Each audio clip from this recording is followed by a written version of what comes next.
Good evening, everyone. Welcome to Coach's Corner. We're going to have an interesting show for you tonight. Firstly, my apologies. We had a little bit of technical issue with us getting connected, but we're going to get started here and have a great show. It's going to be kind of a trip into a little bit of some theoretical discussion about marshaling, about whether it is needed or not. With us, we have tonight a special guest, Master Allen, who was a previous Society Earl Marshal. We also have Duke Valahric, who was a previous Earl Marshal from, I believe you're Earl Marshal was that the Ailgheanan? I served as an interim Earl Marshal for Ailgheanan. The only marshaling position that I held was I was Allen's deputy for martial combat for Society. Deputy Society Earl Marshal, great. We have our normal coaches, Jarl Ailgheanan, who served on the board of directors as an ombudsman to the Society Earl Marshal. And we also have Duke Eliahu. And forgive me, Eli, were you mid-realm Earl Marshal? I was not Earl Marshal. I did serve on the board, and I was a regional marshal. I've been a tournament marshal at many crown tournaments, and I revamped the marshals courts at Pennsic into a new form called the Marshals Review, and wrote procedures and was the presiding marshal for that for a few years. So lots of experience marshaling. Outstanding. And I was Earl Marshal of North Shield for a term of 2 years as well, back in the day. So although everyone here has an extensive amount of experience with marshaling, we want to give this discussion some insight to everyone about kind of what the considerations are for why we have the rules we have. But we do want to get into some discussion about, are some of these things necessary? Is the SCA doing this maybe the best way it can? Are there some other ideas that we can go into? It should be very interesting as we go. So before we get started, I think starting out the fact that, of course, any activity is going to need some rules. They're absolutely necessary. Even in the high seas, you have the right of way, which is not a set of rules that were generated by any one person or administrative body, but they developed out of need for being able to travel the seas safely without having boats colliding with each other. These rules go back thousands of years. So the idea that we would have, we had the title of this episode have a rather provocative title of, do we need marshaling at all? I think we can all agree that we have to have some structure for how to proceed with an activity and do it safely, and have an activity that is vibrant and active and not a clumsy mess. That said, rules serve to promote both safety, which I guess maybe a better way would be to reduce the risk as much as possible, and we're going to get into that topic within the show, but also to try to limit liability. And this is something that is not often thought of when it comes to how do we play our game, how do we administer and run our activities, because it's something that, because of insurance and the legal issues, we have to kind of jump through some hoops. And I think we've all seen some rather ridiculous things when it comes to making sure those hoops are jumped through. And that's kind of why we want to bring this up on the show. So I think the safety part is pretty obvious. It's the liability thing that can be a bit of a rabbit hole. So as we go through this discussion, we also want to realize that there are many different types of marshaling, many different levels of marshaling, whether it's marshaling a practice at your local group, marshaling and organizing a tournament, maybe a crown tournament, having a large war or melee event, many different aspects to marshaling, and we're going to cover those within these topics. So as we go forward with this discussion tonight, we realize we may have bit off more than we could chew, but we're going to try to organize these into kind of logical topic groups. First, we're going to talk about equipment. The second one is we're going to talk about combat rules. And the third one, we're going to talk about violations, like what happens when somebody violates one of those rules. What do we do about it? And then the last one will be reporting and having an administrative structure to all this. And if we go too long, we may may not get to that one, but we're going to try to get everything in tonight. So as with all of our shows, we definitely encourage, if you have any questions, any comments, please put them in the chat in the Facebook group. We will try to we'll do our level best to answer all questions as best as we can and to address each of them. If we can't, we will try to do it. We will get to it after the the broadcast and answer it in chat. So, or if you hear this broadcast recorded, feel free to post up a comment and we can carry the discussion on after the show. So with that, I want to thank Ailgheanan for taking up the responsibility of watching the chats and getting them to us as we're going and talking here. So I guess with that, let's kind of get started and start talking about one of the major responsibilities of the marshalate, which is to oversee that the equipment is up to snuff and has a standard. And of course, with that is not only the criteria for what armor and weapons should be built to, but how we inspect them, and our inspections of armor and weapons overall worth it. Who would like to take the lead on this question? Well, I'd like to start with a comment that unlike a lot of sports, we don't use common equipment provided by a number of suppliers, common suppliers. We all make or a lot of our own equipment, and other people make a lot of our own equipment. And so getting to a common standard of that at least is safe for all the equipment to interact with all the other equipment takes a certain amount of oversight. It's not as if we can go to the local SCA supply store, and although it's easier to get than it was when I started the equipment, but it's everybody makes their own thing. So that is one of the reasons, fundamental reasons, that there need to be some kind of quality control. And as anyone who has inspected armor for any length of time, particularly at a large interkingdom war like Pennsic or any other place, can tell you, there's a lot of really bad stuff out there that people just don't either honestly don't know any better or dishonestly try to put something over on the marshals. And so it has to be checked. And I'm sure we all have horror stories about some of the equipment we've seen try to get past. So that was what I wanted to start with. So yeah, it's necessary. I conclude it's necessary for those reasons. Valahric, do you have anything?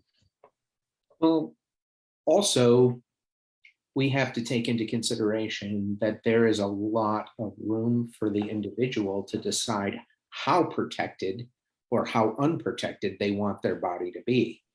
And then to develop a standard within that is very difficult and challenging.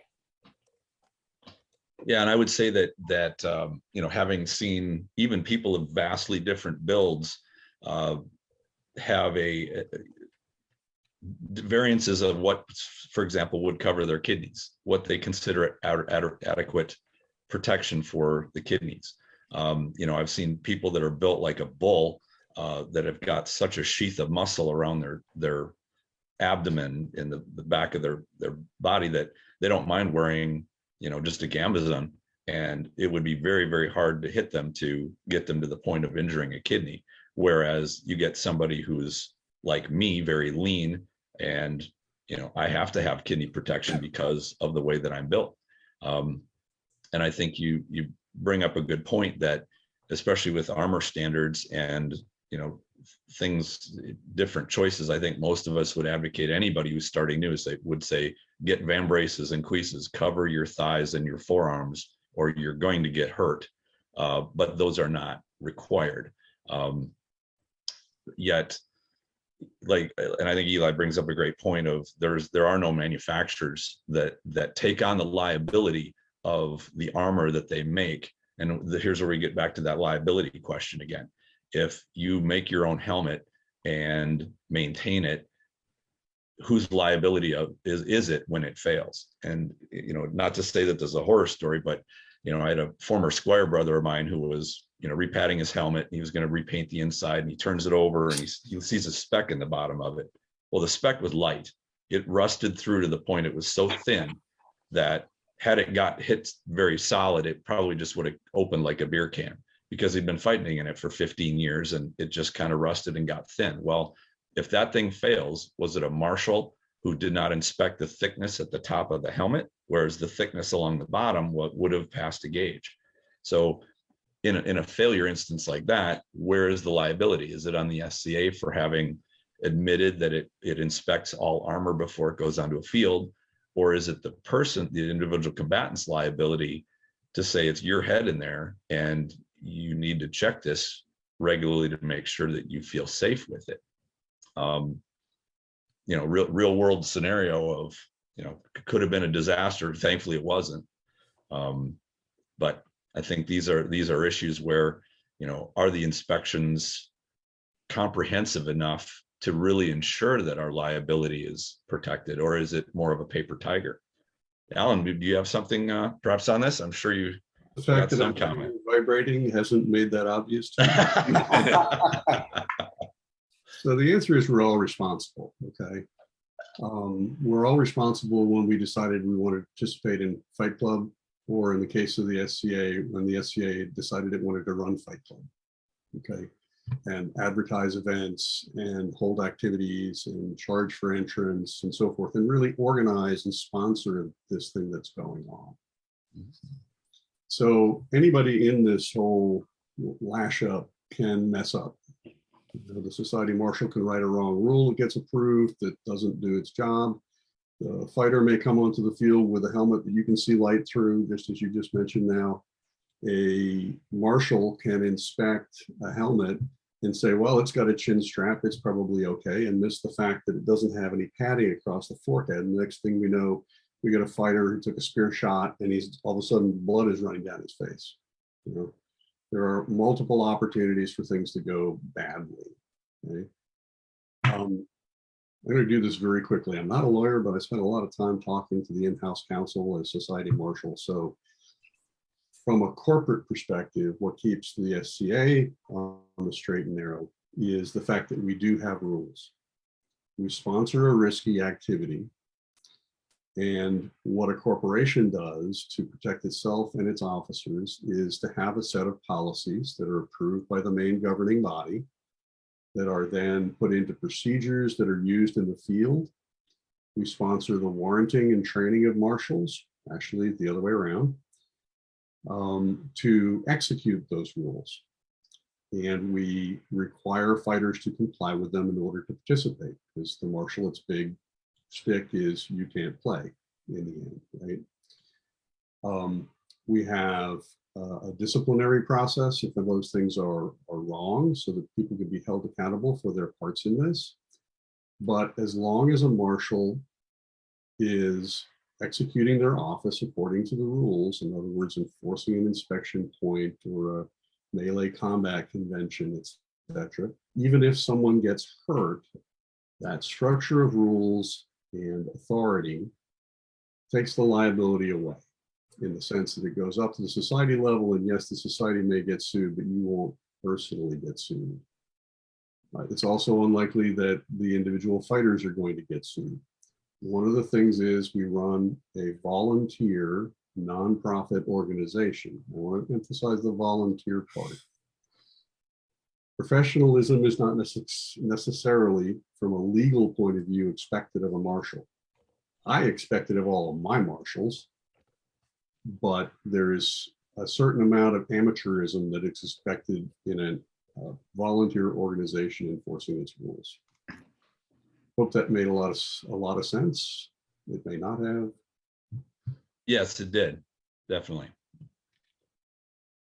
So in the end, you're responsible for what you go on the field with, and the marshals are there to try to make sure that this structure of risk mitigation through rules, armor requirements, and conventions keeps everybody at less risk. People get hurt? Yes, they do. As far as when you go to court, it seems like a lot of times if you get that far, The judge reads the waiver that says, okay, so you got hurt when you were getting hit. You were told you were going to get hit.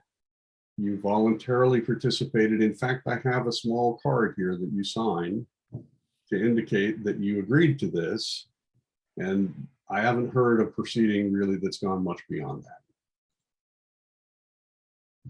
And that's, Yeah, years ago, I remember seeing some video of the Agincourt reenactment group over in Europe that was putting on their little to-do, and within there they were wearing light armor. They had, or it wasn't Agincourt, it was there was another, I think Hastings reenactment, that's what it was.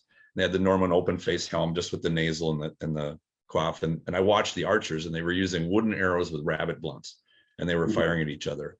Of course, knowing our SCA combat archery rule set, I just about swallowed my tongue thinking, oh my man, what happens when one of those goes astray and somebody catches it right in the eye, or the arrow turns around and hits something and flies backwards, because we had some issues with that with the fiberglass arrows. And somebody over in the UK told me, they said, well, our legal system here is a little bit different. If you go to a judge with an arrow sticking out of your eye and he says, what were you doing? And you say, well, I was out reenacting the Battle of Hastings and I was running around in my armor while people shot arrows at me. And he's like, get out of the courtroom. You're an idiot. Well, that's where the legal system has a lot to say about how those activities can go, or how those incidents could pan out. so where go we ahead. are possibly going to run into trouble is not liability, because we're liable. I mean, we're running Fight Club. Okay. Where we're going to end up in trouble is if we can be found negligent. Okay. Where we have a rule, where we have trained officers who know how to enforce it and know that they're expected to enforce it, and they don't, and it can be shown that they did not. That's a big problem. And at that point, by the way, the society's insurance doesn't help you, because if you've gone off and decided that you don't have to enforce the rules, yet you're still acting as a marshal, or if you choose to enforce rules of your own creation for whatever reason, then you're kind of on your own. Well, and that leads us into the next question regarding equipment is, where is the liability for equipment failure? And I think one way to think about this would be if you have equipment failure, if the equipment was actually built to a standard versus you have equipment that was not built to a standard. In one instance that I'd heard about years ago, and this may be in the urban legend, but I'm pretty sure that it happened where, and I think it was at a Gulf Wars where, there was an archer, and this was after the Gulf tube era. This was when the fiberglass arrows started coming into play. And they had an archer, combat archer, who was also a regular target archer, who had fletched all of his arrows and painted them identical from his target to his combat archery equipment. And his 4 or 5-year-old son decided to be helpful and found one of his target arrows and slid it into the quiver of his combat arrows. And after they were inspected, took him out onto the field, and that arrow wound up into the wood of the fort before he realized that he was firing one that did not have a tip on it. And I've also heard of balder tips being put over, mistakenly being put over target tips, instead of the target tip being removed so that the end of the arrow was flat and then put in there. So either one of those would be negligence on the part of the user, but with both of those having been gone through inspection. And I think that problem, led to our arrow inspections being done right before the battle every time, not to have it, they were done the night before, the day before, what have you. Again, that's an example of somebody changing a process based on a particular thing that occurred to better mitigate risk. Right. I don't remember that particular instance, but we had something very similar happen in another scenario during my time in the office, where a combat bolt was supposed to be shot and a live target bolt was shot instead. Hmm. It can happen. I mean, certainly we have equipment failures that happen with the best of intentions. And I thought that weld was good, looked good on the outside until it snapped, right? The only thing we can do is continue to improve. And this is part of why I say this is about reducing risk, because we can't eliminate it. Bad things will in fact happen.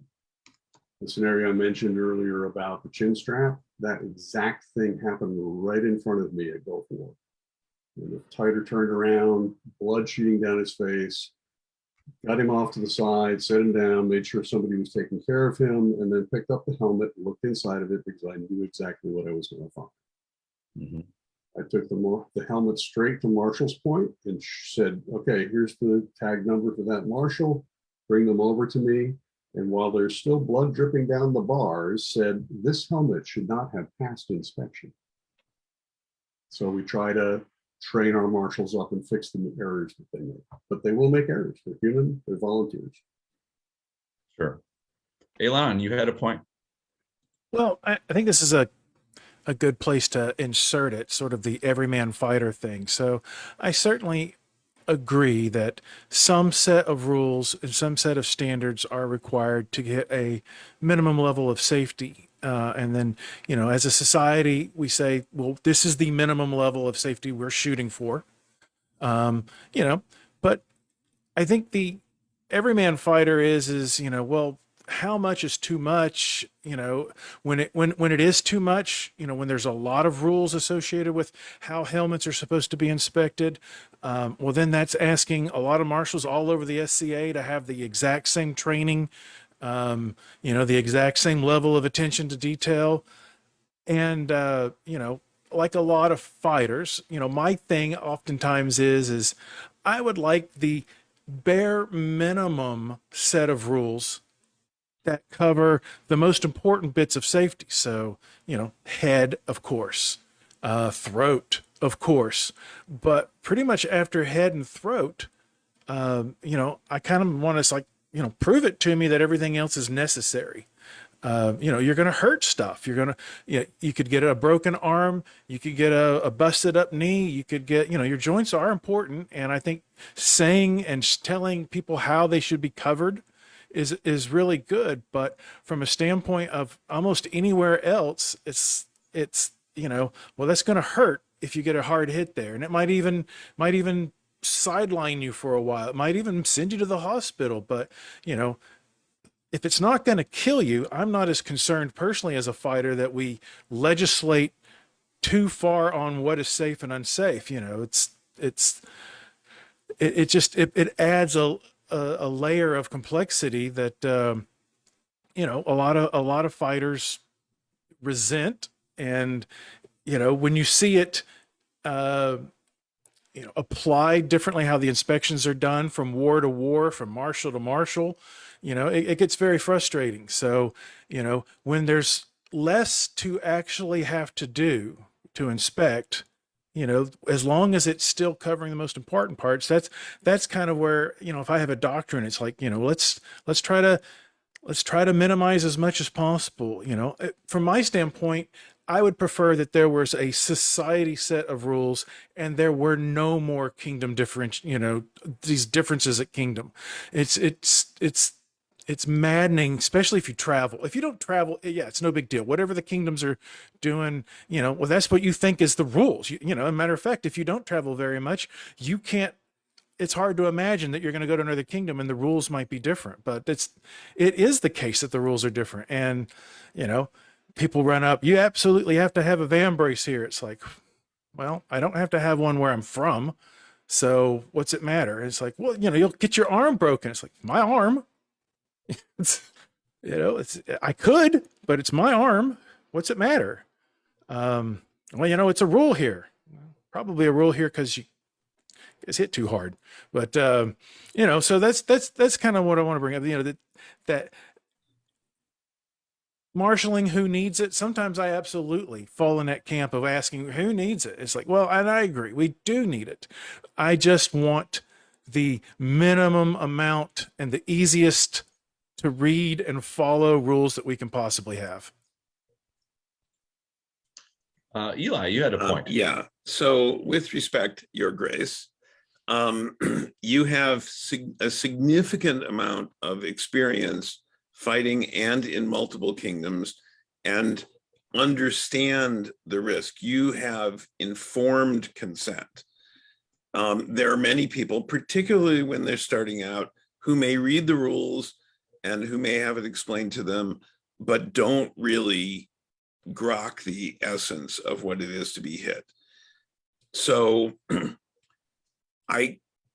as someone who has marshaled, inspected equipment,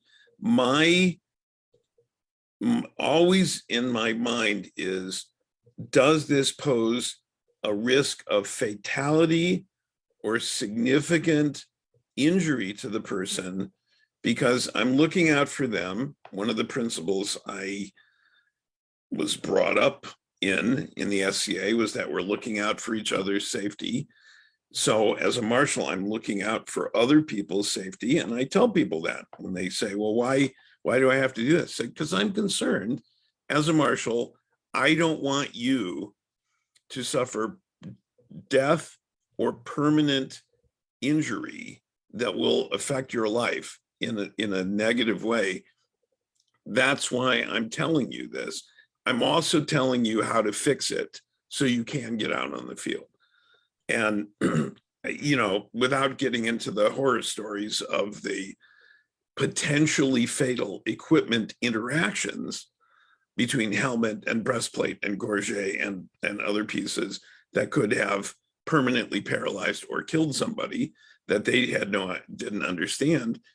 I always have it in my mind, I'm trying to protect somebody who doesn't understand necessarily because they can't see it. I've had people wave me away from inspection, say, yeah, have you looked at it? It's what you were fighting in? Yeah, you're good. Say, no, please look it over because I need another set of eyes to look at this to make sure I haven't missed something. It's similar to the principle I teach. Never be the only person who proofreads your own writing. Always have somebody else proofread your own writing, look it over, but you should have somebody else look it over too, because you're looking at it with familiar eyes, you will overlook things. So as a marshal, any marshal is concerned, the good marshals, I'll say, is not just about being some kind of martinet enforcing rules just to exercise some sort of authority over people. They're seriously concerned about making sure people don't get killed or permanently injured in a terrible way, and making sure the society's protected so we can keep doing this. Because an injury or fatality that's a result of a lack of enforcing the rules as written could be a potentially existential threat to the society as we know it. Valahric, you had something to say. Oh, you're muted. Better? Better, there you go. Great. I was going to bring up a very similar point to what His Grace said and covered. So Okay, I think he did it quite well. sure. All right, that brings up yet another, the last point we wanted to talk about equipment, which is inspection stickers. And I think this is one of those things that covers your large wars, interkingdom type events where you have a lot of fighters, you need to get a lot of people inspected.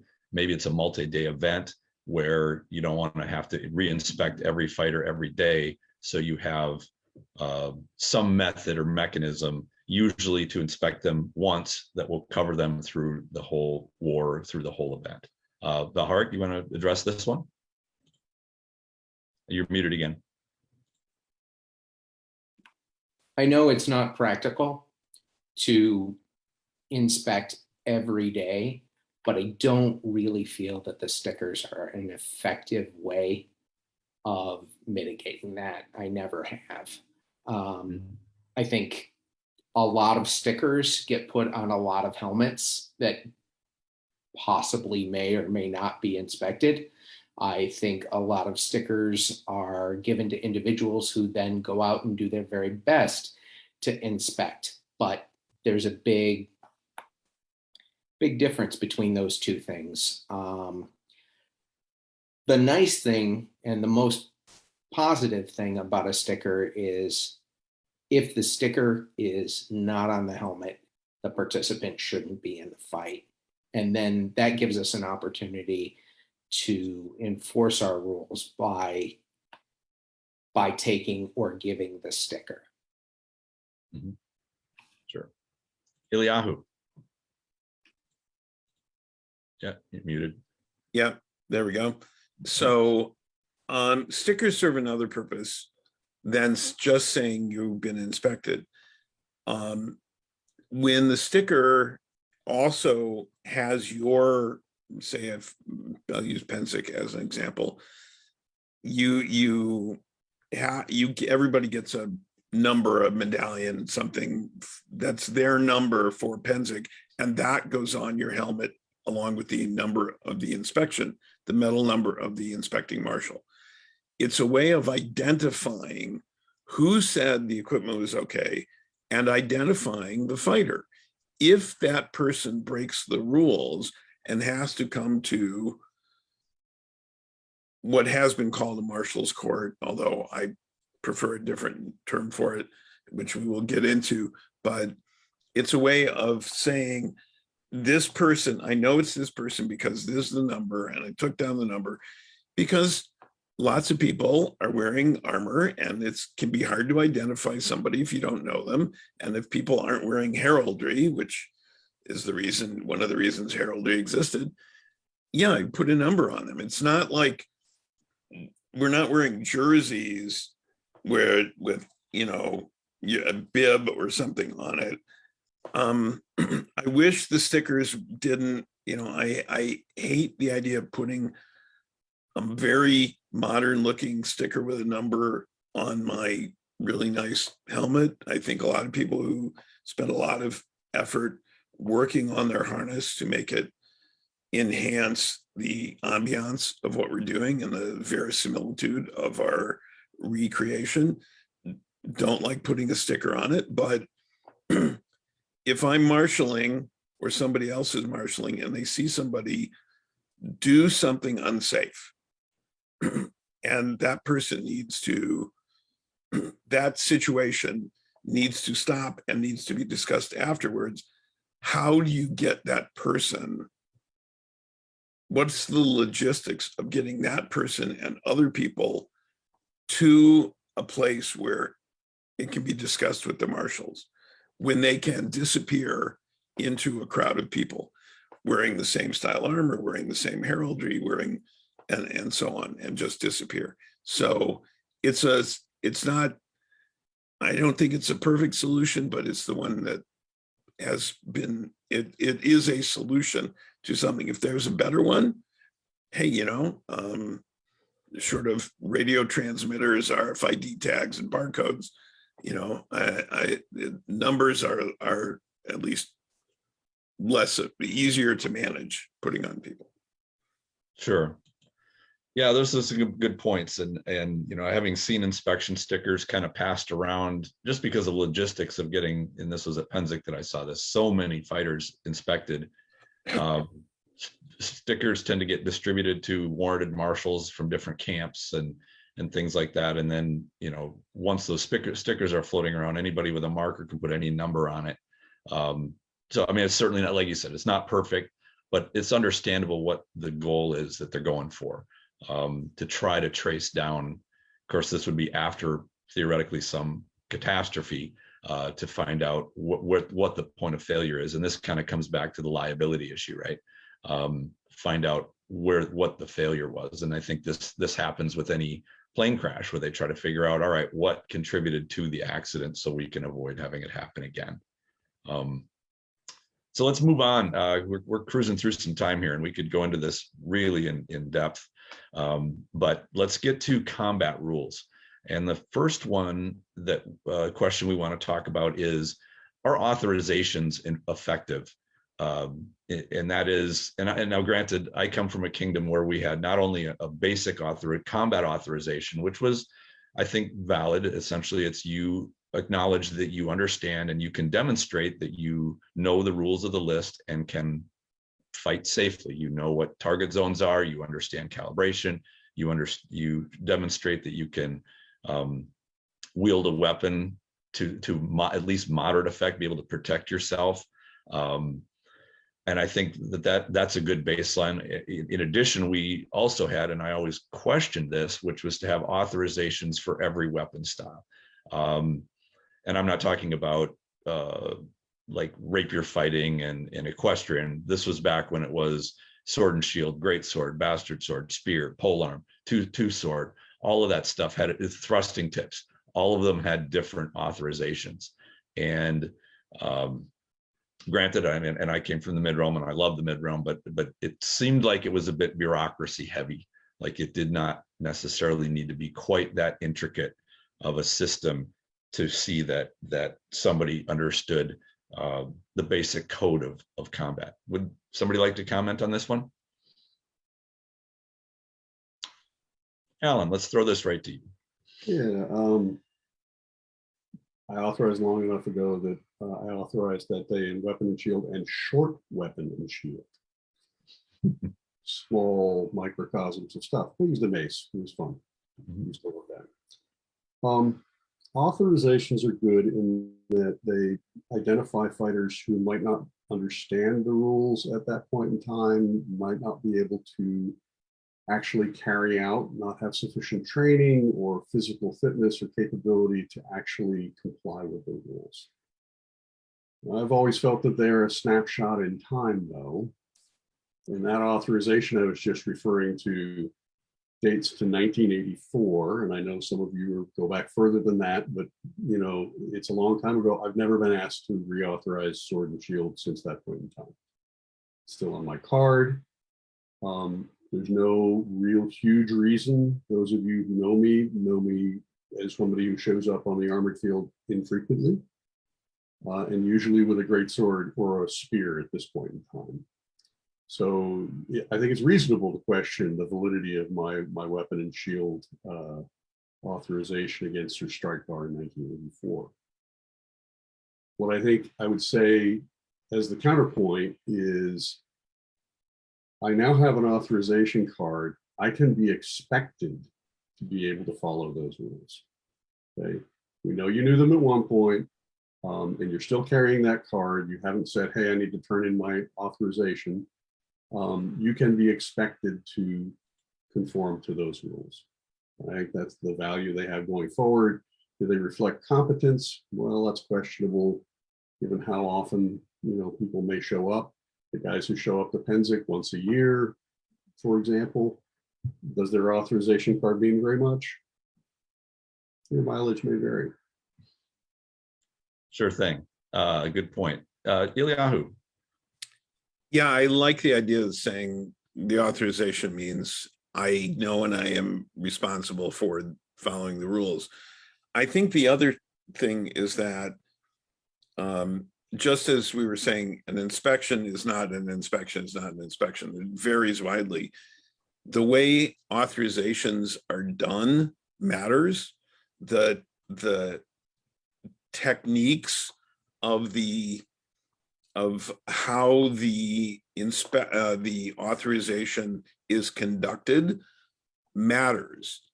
Because what we're trying to do is be welcoming and inclusive of new people rather than exclusionary. And it can seem that the authorization is a way of excluding people. But I know that I've seen people, when I've been presiding over an authorization, somebody who's authorizing be very nervous. And I'll just stop and go over and talk to them and calm them down so that they can do what they practice doing. And then it goes fine. I'm not looking for ways to fail them. I'm looking for ways to help them learn and improve, just as the purpose of this entire enterprise we're participating in now is about helping people learn and improve. How an authorization is conducted, how marshaling on the field's done, how inspections are done, all of that, how the rules are applied matter. They're the rules in principle, there's the application of them and the communication of the meaning and how it's applied. And that's I think the biggest lack we have is consistency. And that's a lack of training and communication across, even just within a kingdom. There's a lack of consistency in how all of those things are applied, let alone between kingdoms and across the society. And sometimes authorizations are onerous. I've seen them go on way too long. Sometimes I've had to, when moving to different kingdoms, I've had to reauthorize in ways that went on too long. And so how it's conducted really matters. And that's just like all of it. It's not just a matter of what it says, it's a matter of how you actually implement it. Sure. Valahric. Yep, you're muted. Can you hear me now? Yes, there you go. Great. So when I initially authorized, and then the next weekend I went to an event and I authorized in every other weapons form.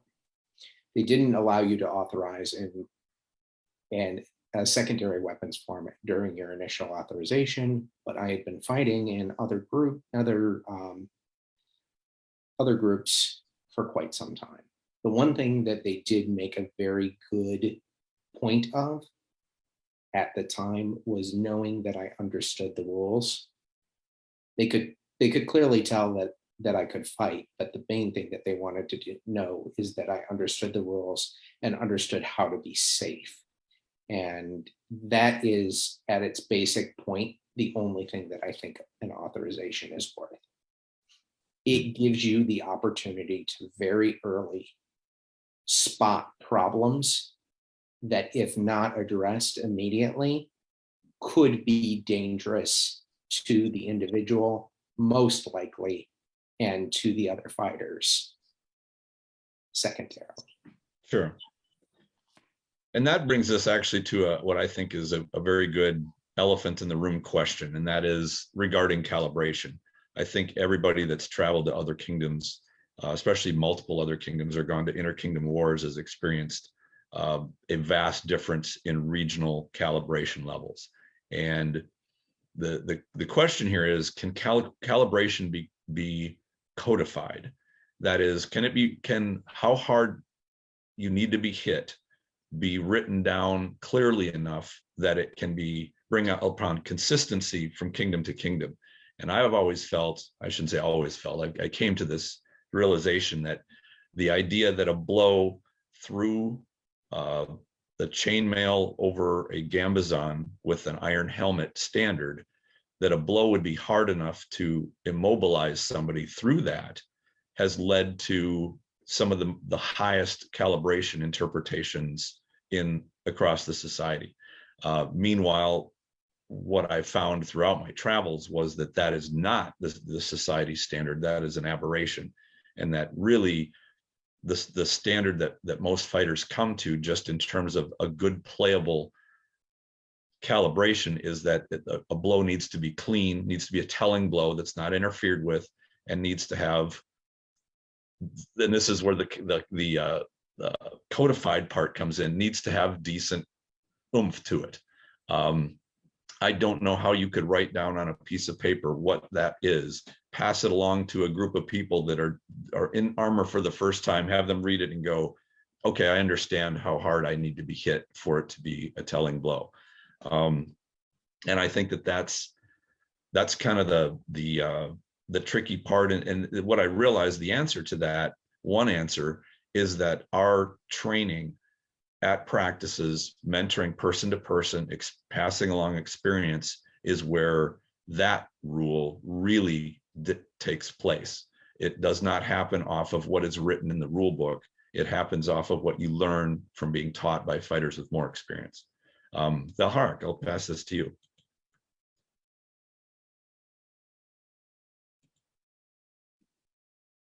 So I've lived a lot of different places and traveled to and been a citizen of and been the king of a wide variety of calibration kingdoms.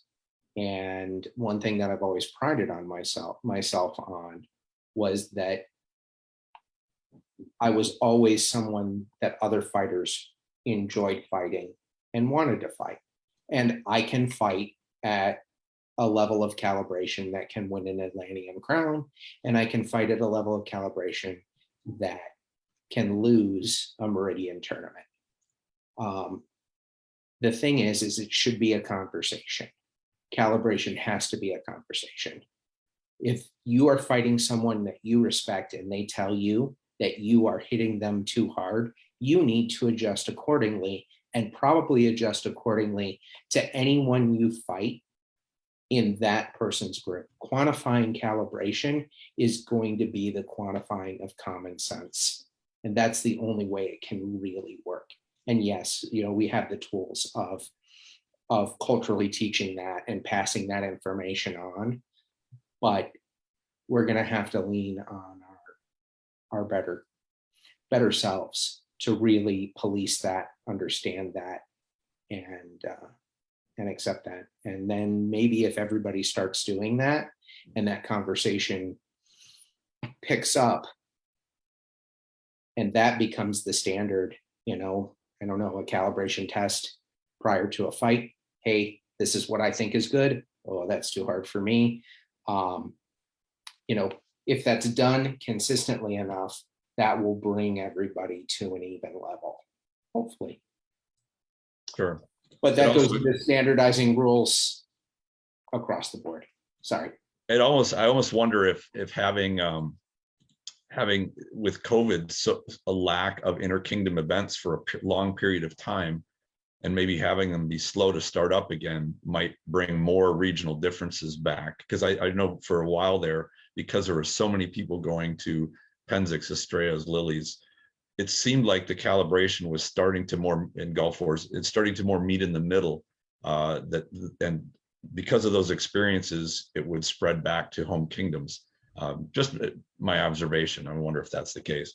Eli, you had a point you'd like to bring up.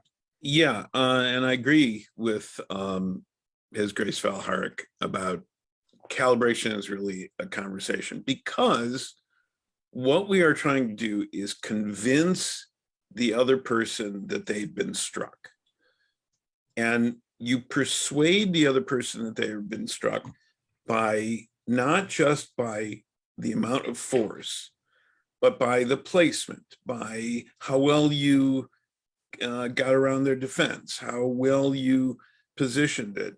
There are a number of things that convince somebody. So it's a physical as well as a verbal conversation. I don't know that the calibration tests before every fight would necessarily work, but if there's a conversation about it, if there's a problem, yeah, then that does work. And yeah, I also agree with Tristan that just like separation of land masses led to different evolutionary paths, I think the evolutionary drift of calibration is likely when groups are isolated. I've even seen it happen within a kingdom as groups grew and people stopped leaving their local group and region because there was a lot happening there, that regional differences rose up. So I think it's likely, and I think more exposure, more conversation to more people will spread things. I think one of the differences, cultural differences that has affected calibration is the two opposing views. If one that said, if you're not sure if the blow is good, take it. And the other that said, if you're not sure that the blow is good, don't take it. And those led to the lack of understanding of those differences in what people were being taught, led to problems and an assumption of ill will at times when no ill will was intended. It was a different philosophical approach. That's one that we haven't really addressed, and that's one I still see differences in different kingdoms about that. Excellent. Ailgheanan, you had a comment. Yeah, and I'm just also following up a little bit on what Eli is saying there. You're so right that people with those two different philosophies, there's so many different camps with that. One camp is exactly the what you said.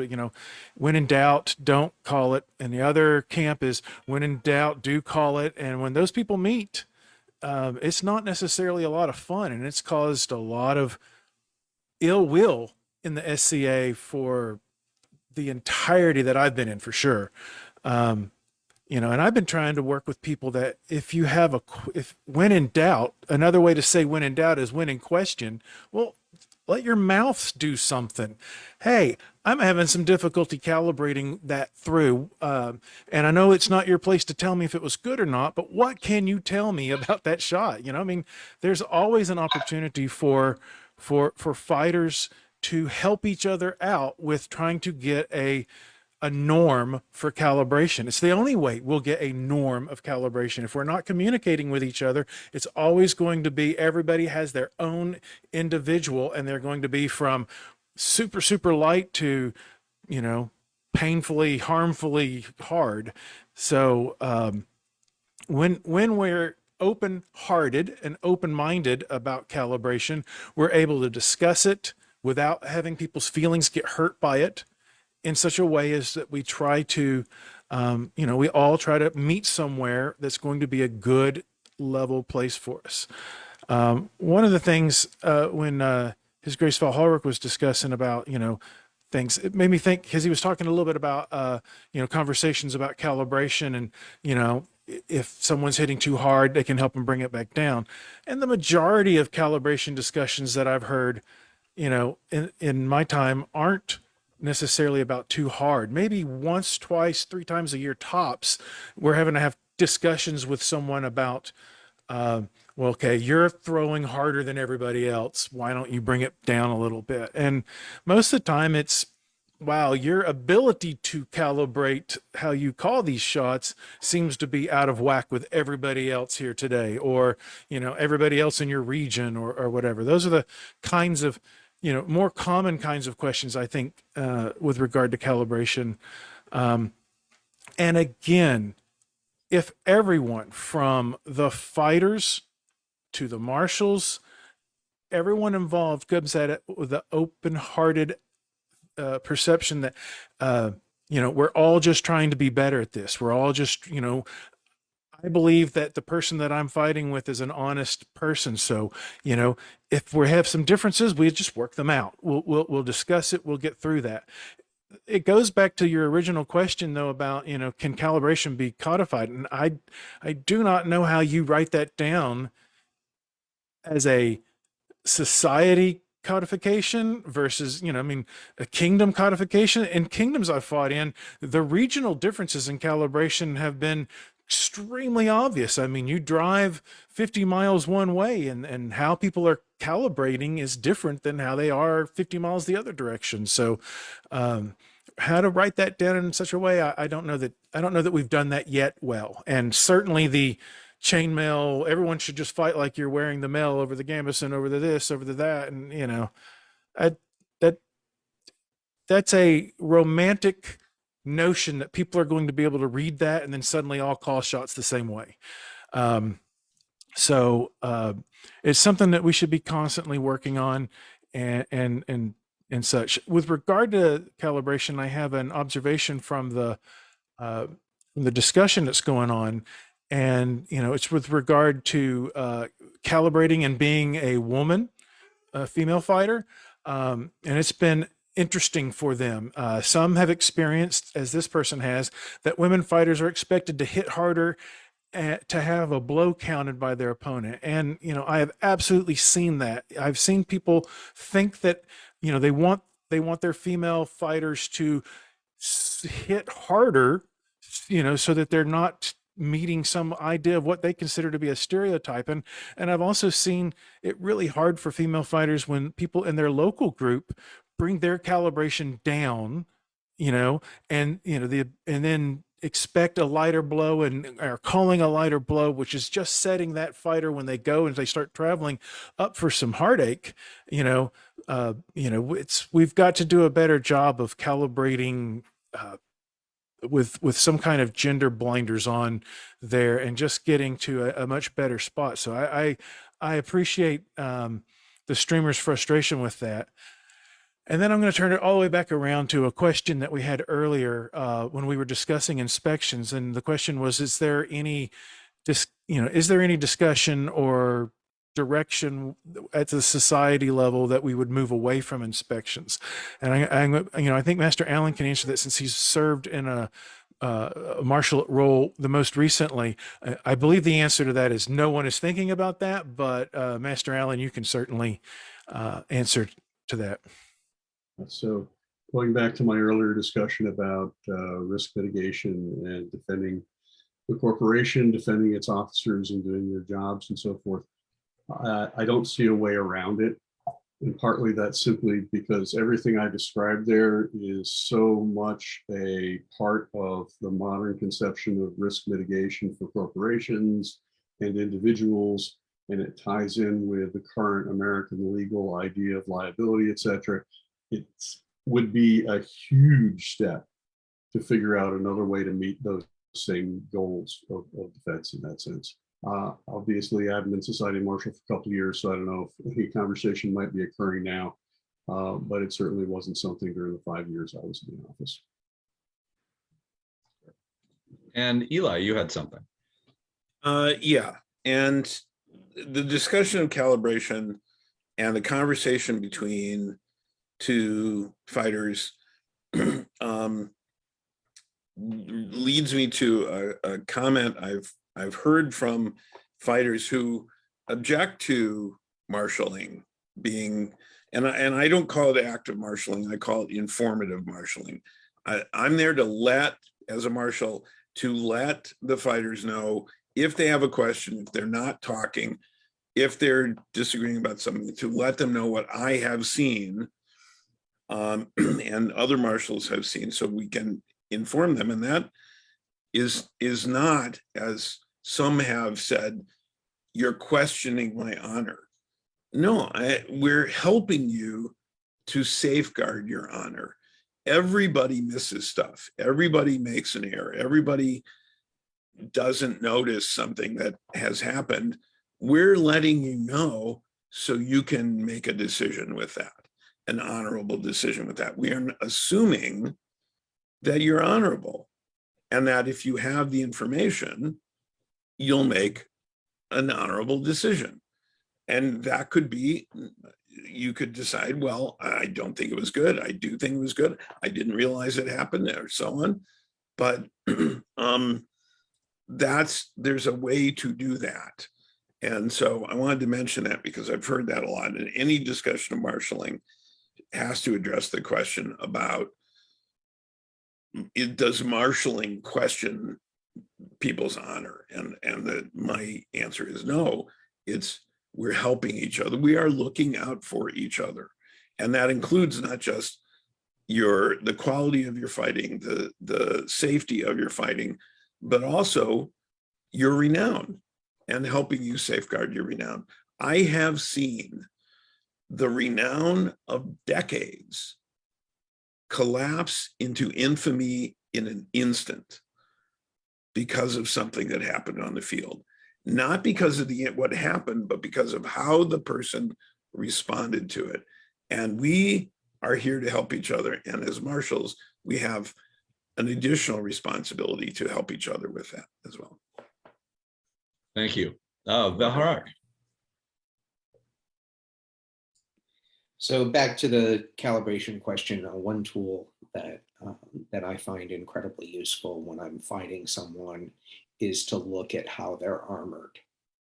And based on that armoring standard, that's my initial blow. Now, if they're armored very lightly, I hit them with a lighter shot. they choose not to take that shot, then I know that that part of my conversation is okay, a little bit more is what's needed. But it shouldn't go from 0 to 10. It should be a conversation, and the conversation should get sterner until there's an understanding. That's all. Sure. And basically what we're talking about here actually covers the next question that was going to come up, which is how do we fix differing interpretations of the rules? And I think calibration is, it's not even disputable that that's probably the top rule that there is multiple interpretations of when it comes to SCA combat. And yes, there are some other minor ones, such as, is it honorable to hit somebody in the forearm? I know that there are different cultures within different kingdoms that have kind of their unwritten rules. And we could talk ad nauseum about a lot of those, and we're actually running pretty short on time here, so I do want to kind of keep things moving along. And I guess this comes, and maybe we can answer this rather briefly. Should the society have a universal standard, or are additional kingdom restrictions fine to have? And I just want to comment before we get into this too far, and that is to say, when I started back in the early 80s and got into it, there were remarkable kingdom differences. I remember coming across Callantyr fighters, and their weapons were all different, armor standards were different, fighting conventions were quite a bit different. And there was an initial culture adaptation that, we had people up here making weapons that were specifically legal in Callantyr that were not necessary for here. And you had, that only compounded when we started the Interkingdom War started getting bigger. And then if you wanted to travel, your armor had to be beefed up or changed, or you had to have additional armor, different things.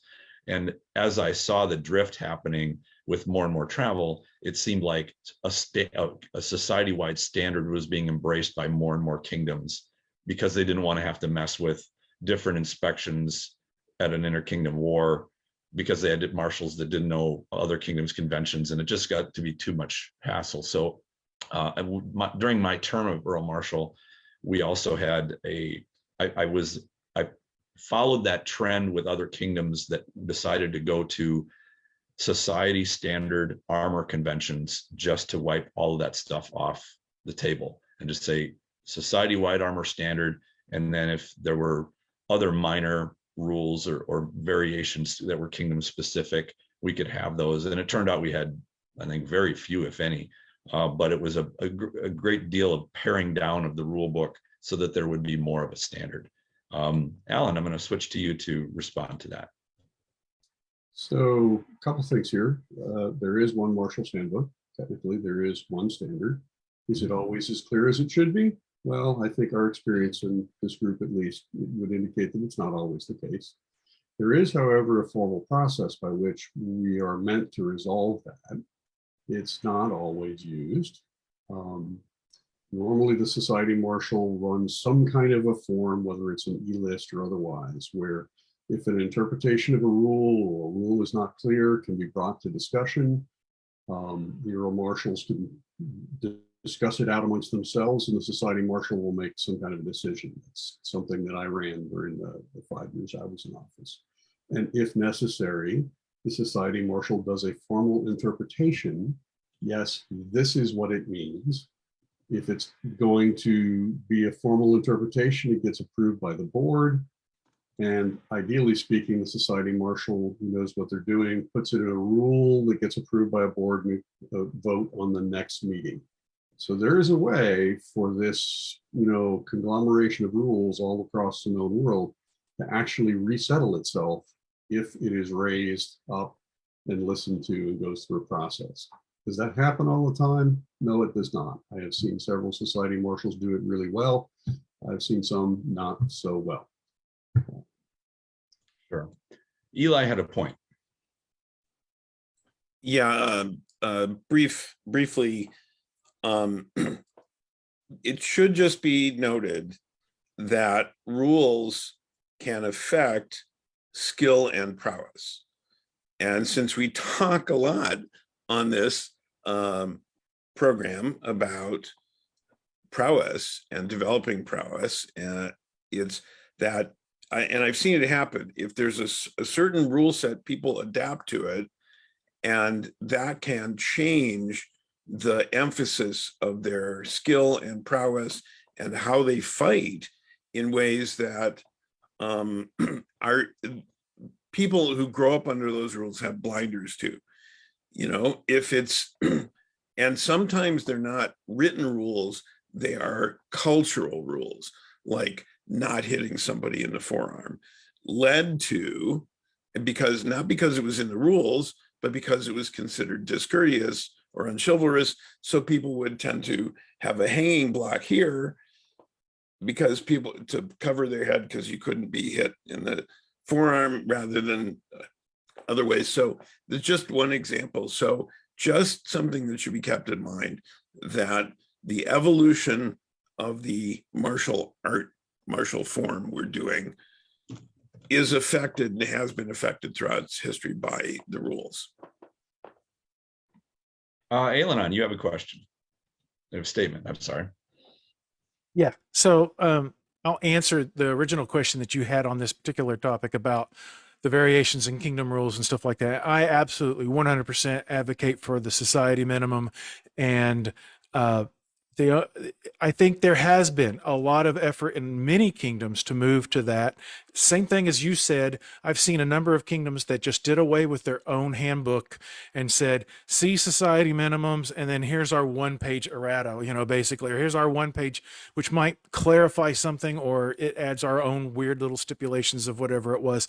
But I personally would love to see all those go away, and the only way it would ever happen is for society just to say, hey, you can't make changes. It's whatever the rule would be. I mean, society would basically just have to say, you're no longer allowed to make any changes and additions to this, because the kingdoms aren't going to come to some sort of kingdom meeting and decide to do it all together at the same time. So but that would be my preference. I understand kind of why kingdoms think that they need to have some slight variations, but ultimately, if you did away with them, 80 to 90% of the fighters in the SCA would never know that you went away with it. We went to straight society mims. So that's my thought there.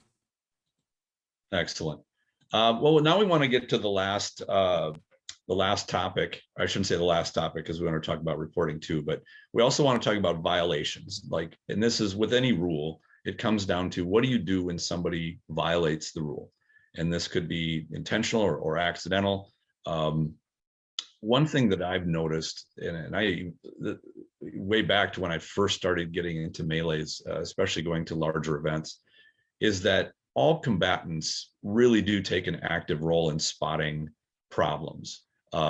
Yes, people get into their fighting and whatnot, but if somebody sees something that generally starts being a problem, and this could even be in a tournament where they notice perhaps an armor failure, or something's amiss, a sword breaks, or something of that nature, they will almost always actively call a hold and try to resolve it. So I think that every participant takes on a certain measure of responsibility for the other participants, and this kind of comes into play with what we talked about at the very beginning of this episode, which is, it could be, like I said, a tournament fight. This could be on the battlefield at an Estrella or at a Gulf Wars.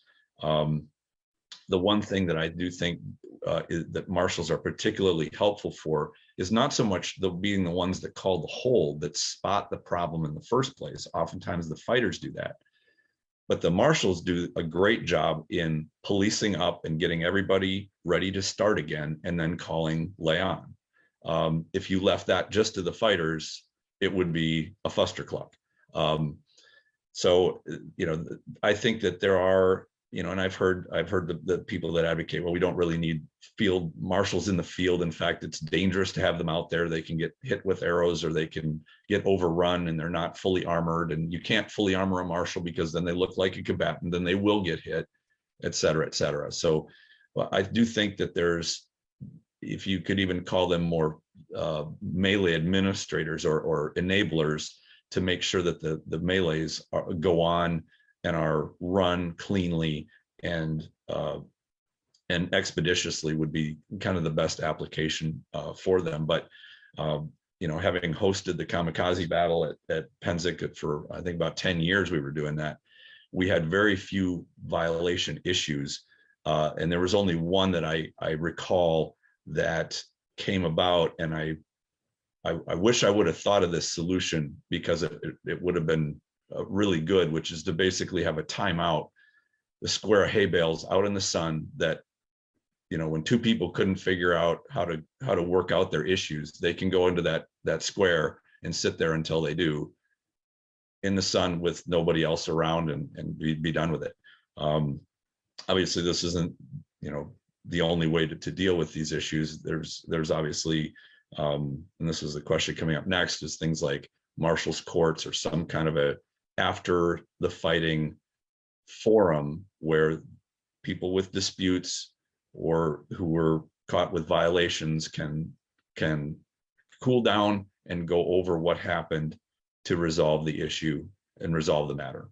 I know this is kind of a big topic of what to do about violations, but it's with any rule, it is the what if. Is there anybody who would like to take lead on this one? I think Eli has his hand up, so let's switch to him. Yeah, several years ago, I was asked to be the presiding marshal at the marshal's court at Pennsic. And my first question is, well, what are the rules? What are the guidelines? What are the procedures? And the response was, there aren't any. I said, well, then I'll definitely do it, because there need to be some procedures. And the first thing I did was change the name to Marshal's Review, so that it was not adversarial, because the court system is adversarial. And when you call it Marshal's Court, it had too much baggage. And what I wanted to do was eliminate the personalities, the nepotism, the influence, and just deal with the rules factually and dispassionately. And that's what I did. And if anybody wants to see the procedures, and I did that for several years, and then I handed it off to Valahric to be the presiding marshal, I think. And if anybody wants to see the procedures, they may have changed since I did it, but I'm happy to share those or post those. And essentially it was, what happened? Who saw it? Okay, what did you mean? What did you do? What happened? And if somebody no character witnesses, because I had been at marshal's courts and seen Duke so-and-so throw his weight around and vouch for somebody and nothing happened. And again, as marshals, we are here to make it fair for everybody. And which is another point about marshaling on the field, is the marshals are impartial and not swayed by rank or personality or friendship, and will recuse themselves if necessary from marshaling a fight with their dependents in it. But at a large or a marshal's review, a review of problems that happened, and the follow-up of that is I kept records of what happened and what was decided and what penalties there were, and then shared those with the marshalate of the kingdom the person was from, so that there was a record. Because that's one of the problems. If somebody is consistently has problems following the rules, there needs to be a record of it. And one of the problems is we haven't had consistent record keeping, not only within kingdoms, but across kingdoms. So that was my way of dealing with it without going into the specifics, which would take another couple hours. I'm happy to share that with everybody, but it's a matter of procedure. And again, how you do it matters. Sure. Ailgheanan, you had a comment. Yeah, and it's not necessarily specific to this exact point that we're on right here, because I think Eli's really covered that very well. And I loved his rewording of Marshall's court to Marshall's review. That does make it significantly less adversarial, just with the wording. And then if that's put into practice, so much the better. That's almost sort of like just having a really good after the battle, you know, post-mortem, so to speak, of what worked, what didn't work, were there any issues, etc., were there issues with people, etc., move on. So what I want to do real quickly is just sort of, I have seen over my decades in the SCA that sometimes people utilize their roles slash positions within the society, the marshal included, as some odd this is my one claim to power or opportunity to be in charge of something, and it sort of lends itself occasionally to some gatekeeping that I think is absolutely unnecessary. And sometimes for good reasons, some of the rules sometimes get put in that also feel a bit like gatekeeping. And some of the examples of that are when people will draw up a battle scenario where there's these magic lines on the ground. So then you're basically putting a role of field marshals into saying, you're dead because you stepped on the line. You're dead because you stepped on that line. I absolutely hate that. And from a customer service perspective, people drove a long ways to get to these events, not to necessarily have someone point them and tell them they're dead. So in those scenarios, for the love of all that's holy, just make them get in the back of the line or something. Don't have field marshals calling people dead. Field marshals should be there for safety reasons, not for some sort of odd refereeing of the sport. Same kind of thing at events. I was on a throne at a Gulf Wars, and these people whom I known had come all the way down from, from Canada, and they were a minute or two late for a hour and a half, 2 hour res situation, and the inspection place had closed. And I was like, it did? Why on earth did it do that? And I used my bully pulpit crown to have them reopen the inspection stations. And I did, instead of going to fight, I did the inspections, and I helped with the inspections. And we, I brought some, marshals back in, not enough that it took away from the safety on the field. But, that's the thought was, it's like, well, we need all those marshals out on the field now. It's like that you should have got more marshals, because from a customer service perspective, this is terrible. You're ruining an aspect of someone's vacation because the inspection station wasn't open during a battle that's going to take place for an hour and a half, so those kinds of things. And again, also I've seen Earl Marshals or even local marshals make jokes about pulling cards. There's nothing funny about pulling a card. Don't joke about it. It should only be done in extreme situations, and it's certainly not the right attitude, even as a joke, to say, if you guys don't do this, you'll get your cards pulled. It's like, man, try to get people on the field, not off the field, so that's my 3 or 4 minute rant just on the subject. And I think most people who enter into service in a society are coming from a good place. And some small minority have a tendency to give sometimes these jobs a bad name.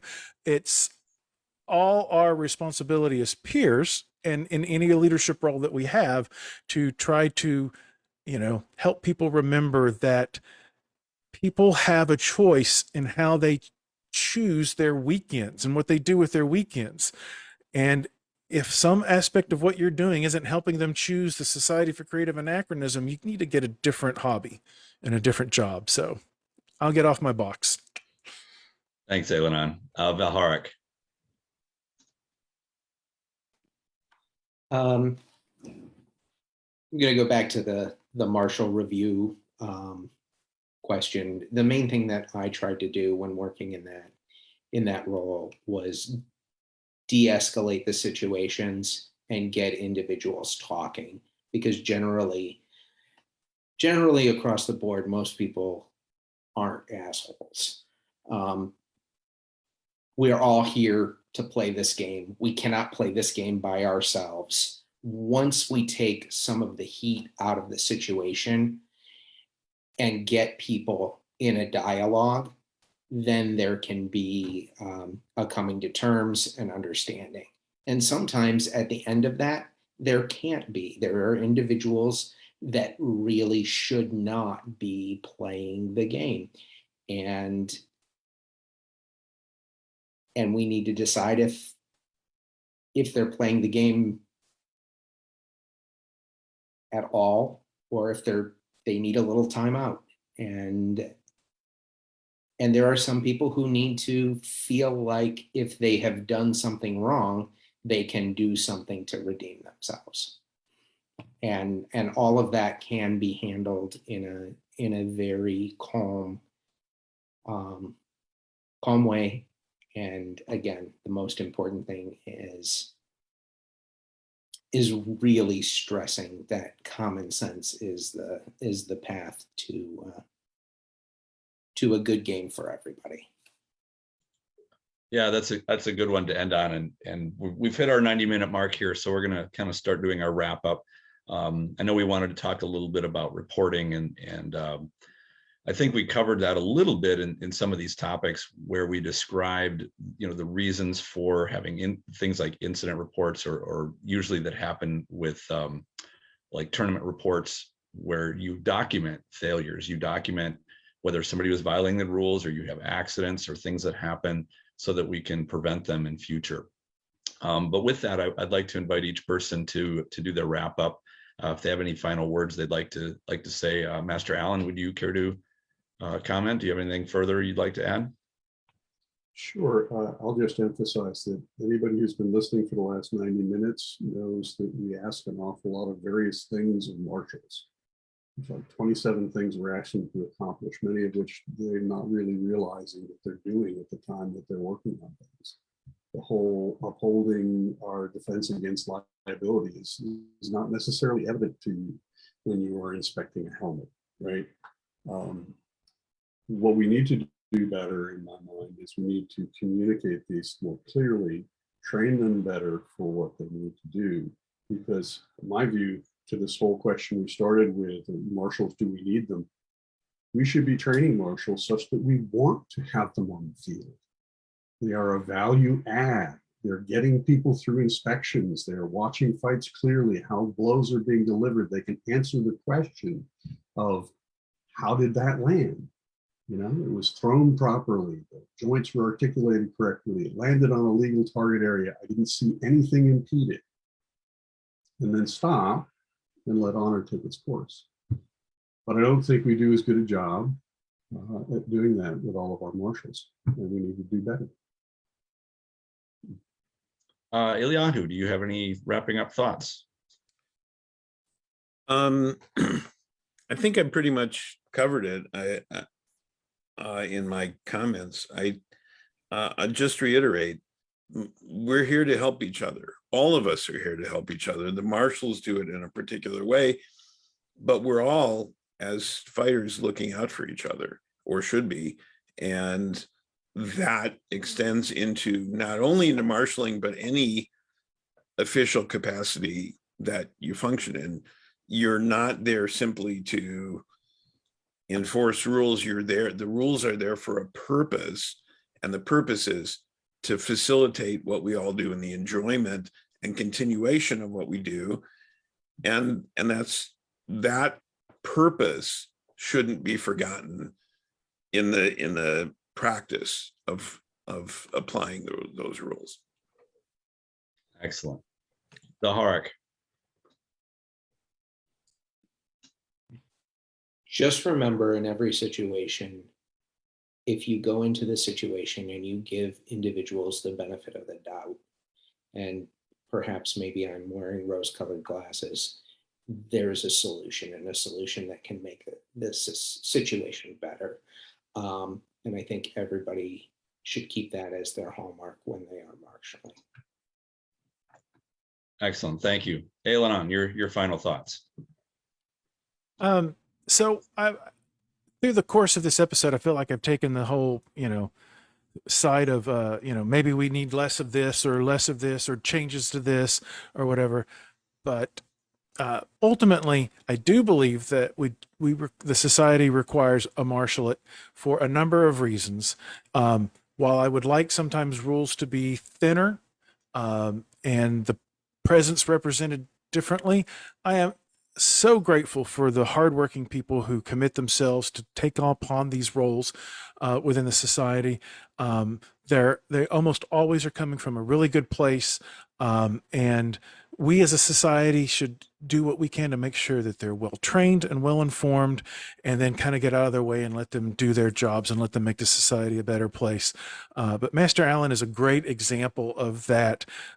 He served as the society marshal during my tenure on the board of directors, and he was just an absolute joy to work with. He was energetic, and he was always trying to come from, how can I make it more understandable, and how can I improve things? And if I can't improve something, then leave it alone. But where I can improve it, then let's figure out how to improve it and make it better. So he was a great society marshal, and I really appreciate the work that he's done. And hearing all of these fine gentlemen today discuss their experiences marshaling and interacting with marshaling, I think they all come from a great place. So it was an honor to be on this panel tonight. Thank you. And I want to thank our guests, Valahric and Alan, for coming on the show. It's been great having you here. Definitely given us some great insights. This was a fantastic discussion, and I'm a little sad that we tried to cram so much into 90 minutes, because I know we could keep going on this for hours, not even just sharing great anecdotes and stories and experiences, but just thoughts on how to do this. And I will just end with my own end comment, which is, throughout my time in the SCA, which was about 27 years, I did see an advancement towards greater standardization, towards improvements that brought more professionalism and more playability in terms of getting large battles run, seeing problems resolved. Granted, it wasn't perfect, not flawless, but I think that there were improvements made. And yes, there were always, a few individuals that seem to be kind of like poison pills, or be there to make things difficult for everybody. But by and large, I think there was a largely fairly professional, especially for volunteers, effort to make sure that fighting ran pretty smoothly. So thank you, everybody, for joining us tonight. We have a show coming up next week, which is training for melee. And we're going to be talking about not only training for melee in terms of going to wars and fighting in large scale melees, but doing small group trainings with 4 or 5 people on a side, on up, different practical ideas for how to get your group going, or ways that you can get into your melee training into your group. So thank you, everybody, for joining us tonight. If there are any questions in the chat that we did not get to, we will answer them after the show. So thank you, everybody, and have a great night.